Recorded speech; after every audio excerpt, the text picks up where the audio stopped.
Ketika Wang Lin menerobos masuk ke dalam kabut ungu, ia langsung disadari oleh Tan Lang dan yang lainnya. 6 pasang mata serentak tertuju padanya. Di antara murid-murid Sekte Pedang Daluo, seseorang langsung mengenali identitas Wang Lin. Karena kedua pihak berasal dari kubu yang bermusuhan, udara seketika dipenuhi aura pembunuhan yang pekat. Menghadapi situasi itu, Wang Lin tetap tenang. Tatapannya menyapu kerumunan. Hanya sekilas melintas pada Tan Lang tanpa berhenti sedikitpun. Tan Lang pun tetap tak bergerak. Ia hanya membuka mata saat Wang Lin muncul, lalu menutupnya kembali, seolah tak peduli. Namun di dalam hati, ia terus menghitung langkah untuk menghadapi tamu tak diundang ini. Chen Long menahan gejolak hatinya dan lebih dulu bertanya tentang identitas Wang Lin. Wang Lin sengaja diam, menatap dingin, ingin menguji apakah para murid Sekte Pedang Daluo ini benar-benar rela tinggal di sini, atau sebenarnya terjebak tanpa jalan keluar. Seorang murid yang terperangkap selama 100 tahun telah menjadi gelisah. Melihat sikap angkuh Wang Lin, ia langsung mencabut pedang. Ia menebaskan ki pedang jahat yang berubah menjadi kuda hitam ganas, menyerbu ke arah Wang Lin. Meski kultivasinya belum mencapai tahap tertinggi, ia sama sekali tak gentar. Wang Lin tak bergerak. Ia hanya bertanya dengan tenang pada Chen Long. Inikah cara Sekte Pedang Daluo menyambut tamu? Sebelum Chen Long sempat turun tangan, Wang Lin sudah lebih dulu melawan. Tanda kehidupan di antara alisnya menyebar menjadi tirai cahaya pertahanan, dengan mudah menahan ki pedang kuda hitam itu. Dengan satu dentuman keras, ia mengubah tanda itu menjadi aura pembantaian yang mengikat kuda hitam tersebut seperti naga yang muncul dari laut. Murid lain hendak membantu, namun Chen Long membentak mereka mundur. Ia sendiri turun tangan, menendang kuda hitam itu lenyap dan meminta maaf pada Wang Lin. Wang Lin memanfaatkan situasi, menyapu pedang lawan dengan aura pembantaian dan langsung menghapus tanda roh di atasnya, menjadikannya miliknya.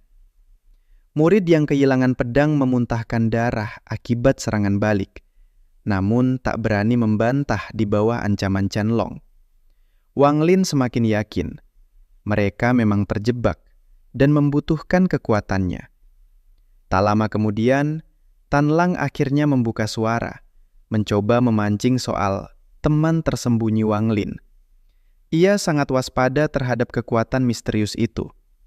Chen Long menyela, memperkenalkan Tan Lang dan menyebut bahwa mereka terjebak 100 tahun karena luka Tan Lang.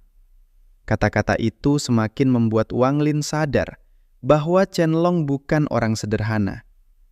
Tak lama, mereka bersama-sama menuju tepi kabut ungu.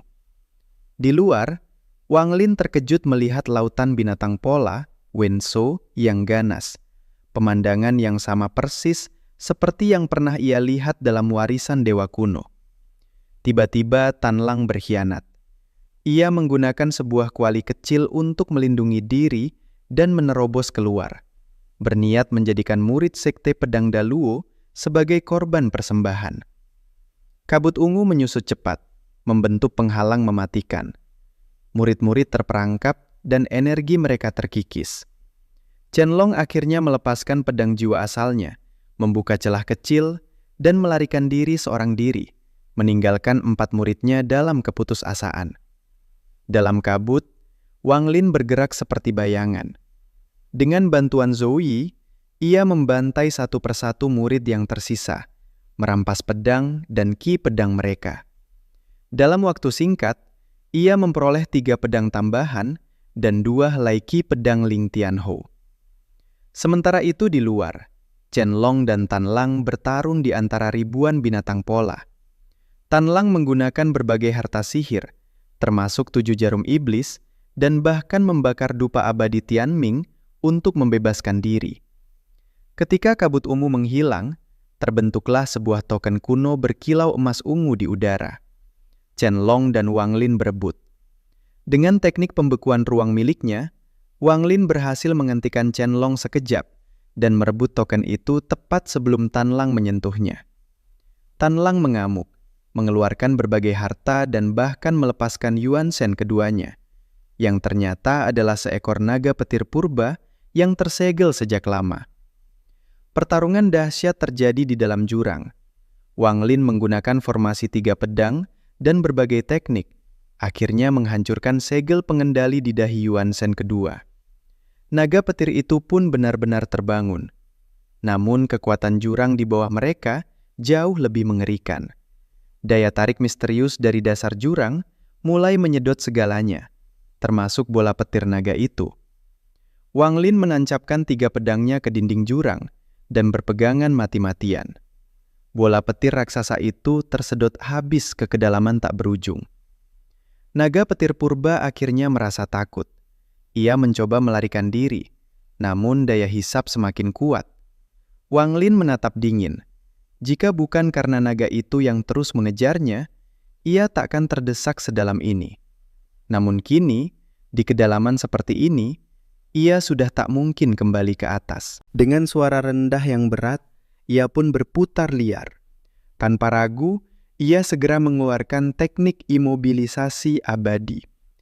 Jika pada keadaan biasa, teknik ini hampir tak berpengaruh terhadap naga petir purba. Namun, situasi kali ini benar-benar berbeda. Tubuh raksasa naga petir mendadak membeku di udara. Ia mengeluarkan raungan penuh keputusasaan dan kemarahan. Di bawah tarikan mengerikan dari jurang, tubuhnya terseret turun lebih dari 10 zang. Kilatan dingin di mata Wang Lin makin tajam. Tubuhnya sendiri juga hampir tercabik oleh daya hisap ganas itu.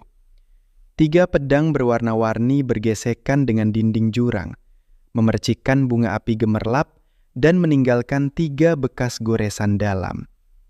Tanpa ampun, Wang Lin kembali menggunakan teknik pembekuan tubuh. Naga petir berjuang mati-matian, tetapi di bawah gangguan mantra Wang Lin yang bertubi-tubi, semua perlawanan menjadi sia-sia. Serangannya tersedot habis ke dasar jurang. Tiba-tiba, daya hisap jurang meningkat berkali-kali lipat. Lengan Wang Lin hampir tercabut. Ia segera menancapkan pedang abadi dan golok melengkung ke dinding untuk menopang diri. Sementara itu, naga petir tak lagi mampu mempertahankan bentuknya. Ia terurai menjadi aliran energi panjang seperti kabut listrik. Ujungnya tersedot jauh ke dalam jurang, hanya meninggalkan cahaya redup yang menerangi sekitar. Suara wanita misterius kembali bergema di benaknya, mendesaknya untuk terus maju.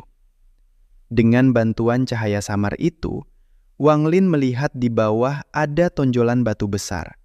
Di atasnya terukir sebuah formasi teleportasi. Namun sebelum ia sempat melihat jelas, cahaya itu padam. Tiba-tiba, pedang dan golok di kakinya terasa kosong. Pada dinding jurang muncul celah sebesar 1 zang. Mata Wang Lin bersinar penuh kegembiraan. Tanpa ragu, ia mengayunkan tubuhnya dan mendarat tepat ke dalam celah itu. Secepat kilat menarik kembali semua senjatanya. Roh naga petir yang telah berubah menjadi kabut segera menyadari persembunyian Wang Lin. Ia kembali memadatkan wujud sebagai naga petir purba dan mencoba menerobos masuk ke celah, menghindari hisapan jurang. Namun daya hisap terlalu kuat. Dengan tekad brutal, naga petir merobek tubuhnya sendiri menjadi 2. Bagian bawah langsung tersedot ke jurang, sedangkan bagian atas berhasil masuk ke dalam celah. Menghadapi setengah tubuh naga petir yang lemah, namun siap memuntahkan bola petir terakhirnya, Wang Lin memejamkan mata. Roh asalnya keluar dari antara alis. Dalam sekejap, roh itu membesar tak terbatas dan menelan setengah naga petir tersebut. Begitu roh kembali ke tubuh, kekuatan mengerikan meledak di dalam dirinya. Meski hanya separuh, energi naga petir purba tetap luar biasa dahsyat. Wang Lin segera menjalankan teknik melahap jiwa, menyerap kekuatan liar itu. Petir menyilaukan menyambar di dalam dan luar roh asalnya, bahkan merembes ke pembuluh darah fisiknya. Tubuhnya berkilat seperti lautan badai petir. Di dalam celah, pengaruh hisapan jurang hampir tak terasa. Ia sepenuhnya tenggelam dalam proses penyerapan. Roh asalnya tidak sekedar bertambah kuat, melainkan mengalami transformasi hakiki. Di dalam roh, tampak bayangan naga petir purba memanjang seperti meridian tubuh. Kilatan halus menjalar ke setiap sudut, membentuk ulang jiwanya secara aneh dan brutal. Menelan naga petir purba hidup-hidup adalah tindakan gila. Bahkan para ahli tertinggi pun tak berani mencobanya. Naga petir adalah manifestasi hukum langit, sementara roh kultivator sangat rapuh. Namun di balik bahaya besar, tersembunyi peluang luar biasa. Roh Wang Lin perlahan melahirkan seberkas cahaya petir sejati. Tetapi naga petir di dalamnya belum menyerah. Ia mengamuk, hampir membuat roh Wang Lin runtuh. Hanya berkat tekad baja yang tak tertandingi, ia mampu bertahan. Saat tubuh fisiknya hampir terdampak fatal, roh Wang Lin keluar dari tubuh. Ia memasukkan tangannya ke dalam wujud roh sendiri, mencengkeram naga petir seperti meridian, dan merobek sebagian tubuhnya keluar. Lalu menyegel bagian itu dengan simbol pembekuan. Ia terus mengulangi proses brutal itu, menyegel dan melahap, berulang-ulang. Tahun demi tahun berlalu, tubuh fisiknya yang tanpa asupan roh perlahan mengering, memasuki keadaan mati semu demi mempertahankan secercah kehidupan. Hingga akhirnya, perjuangan naga petir melemah. Roh Wang Lin mengecil menjadi wujud setinggi 3 ci, dikelilingi kilatan seperti ribuan ular perak. Ia membuka mata. 2 sambaran petir berbentuk naga melesat keluar menembus kegelapan. Roh kembali menyatu dengan tubuh. Seketika, petir memenuhi setiap sel. Tubuhnya pulih, lebih kurus namun jauh lebih kuat. Kini roh Wang Lin telah menyatu sepenuhnya dengan petir. Semua tekniknya membawa kekuatan guntur. Namun ia menyadari, roh itu tak lagi mudah keluar dari tubuh. Itu adalah harga mutasi. Ia lalu mengeluarkan token ungu misterius. Di dalamnya terdapat ruang penyimpanan tersembunyi dan sebuah pedang legendaris, salah satu dari 12 pedang Jian Xiao. Ia memahami, token ini adalah kunci menuju gua terakhir. Tanpa ragu, ia menelan token itu dan menyegelnya dengan petir agar tak terlacak. Namun masalah tetap ada. Ia masih terjebak dalam celah maut. Ia mencoba berbagai metode keluar. Gagal. Akhirnya ia duduk bersila, mengeluarkan 7 pedang Jian Xiao dan membentuk formasi 7 bintang yang kini dipenuhi petir. Lalu ia memanggil Du Jian dari sekte Tianyun. Setelah mengintimidasi dan memaksa pengakuan, Wang Lin memutuskan untuk menjadikan Du Jian sebagai bahan pemurnian, membuat boneka Xian Wei tingkat tinggi. Du Jian dipaksa menembus tahap Wending. Ia hampir gagal, namun Wang Lin menyelamatkannya. Bukan karena belas kasihan, melainkan demi bahan lebih baik. Dengan metode kuno brutal, Wang Lin melebur tubuh, menghancurkan roh, menghapus emosi, dan menciptakan boneka tempur tanpa perasaan. Proses berlangsung berbulan-bulan. Ia bahkan melelehkan ratusan harta magis menjadi cairan untuk memperkuat tubuh boneka. Tahap pertama selesai. Tahap kedua lebih mengerikan, menghancurkan roh sepenuhnya. Ia bahkan menggunakan roh langit dari panji jiwa sebagai inti penguat. Setelah setengah tahun penuh penderitaan dan kegilaan, akhirnya Wang Lin berhasil menciptakan boneka Xian Wei pertamanya dalam hidup kultivasinya. Dan kekuatannya sudah mendekati tingkat yang menakutkan.